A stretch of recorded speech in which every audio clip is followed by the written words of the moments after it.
How does it feel being the most useless one here?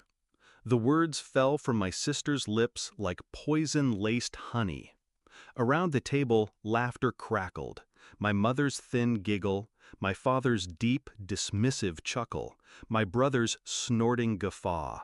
Thanksgiving dinner. Cranberry sauce glistened under chandelier light. Silverware clinked on fine china I paid for. I took a slow breath, let the burn of shame settle. Then I smiled, lifted my glass, and said, clear enough for every sneer to hear, "How does it feel when this useless one stops paying your bills?" The laughter died like a candle in a hurricane. I grew up knowing silence was safer than honesty. In this house, love came at the price of submission. Natalie was the golden child. She danced ballet, dated quarterbacks, threw tantrums with the elegance of a queen. I watched, applauded, paid for her dresses. She failed college twice. I wrote the checks. She wanted a boutique. I co-signed the loan. She crashed her BMW. I paid the deductible. And I told myself this was family. That money was how I proved I belonged. That if I gave enough, I'd earn their respect. I was wrong. The first crack showed last spring. Natalie invited me to brunch, a rare, glittering olive branch. She asked if I could float her mortgage just this month. Then she joked to the waiter that I was just the boring sibling, but good with money. I laughed, but inside, something shifted. I started noticing the pattern. My father called only when his card declined. My mother texted only for last-minute transfers. My brother's rent came from my account every month. No calls to say thank you. No invitations that didn't involve requests. A parasite doesn't say grace to the host it drains. So I started planning. Not with rage, with precision. I pulled records, checked account statements, tracked every payment, every time they used me. Then I waited for Thanksgiving, our annual pageant of forced gratitude.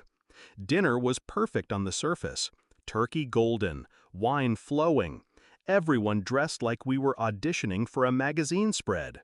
Natalie's eyes glittered with malice. She waited until dessert. She always knew timing. She raised her glass. "To family," she said, voice sweet and sharp. Then, louder, "especially to our dear useless one who's finally graced us with their presence."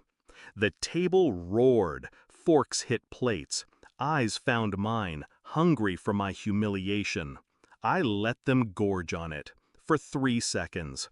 Then I stood. I looked at each face, memorizing every smirk, and delivered the cut.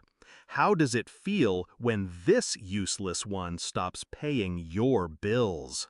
Silence, dense, crushing, like a storm rolling in. I set down my glass, opened my bag, pulled out envelopes, each one labeled with a name.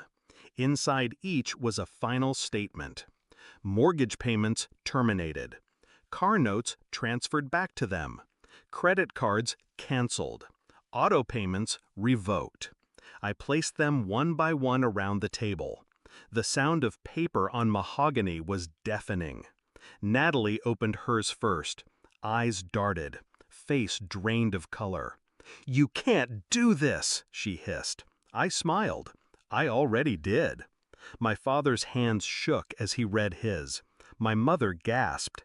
My brother tried to laugh, then checked his phone. His face crumpled when the banking app refused to open. They exploded at once. Shouts, accusations. Mom's voice shrill. "You're abandoning your family."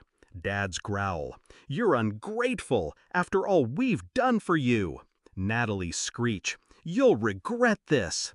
I let them rage, watched like a scientist observing insects. Then I said softly, "Family doesn't mock. Family doesn't leech.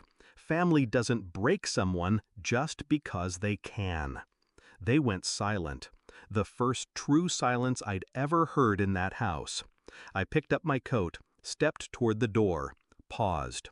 "I won't pay to be humiliated anymore," I said. "Happy Thanksgiving." I left them sitting with their cold turkey and cold hearts. Outside, the air was crisp. My breath fogged in the porch light. For the first time, it felt like mine. My phone buzzed. Natalie's name. I declined. I kept walking. The night was quiet. Beautiful. People think revenge is loud, explosive, dramatic. But real revenge is silence. It's a simple, calm decision that you will no longer finance your own abuse. It's the strength to walk away knowing they'll feel your absence more than they ever appreciated your presence.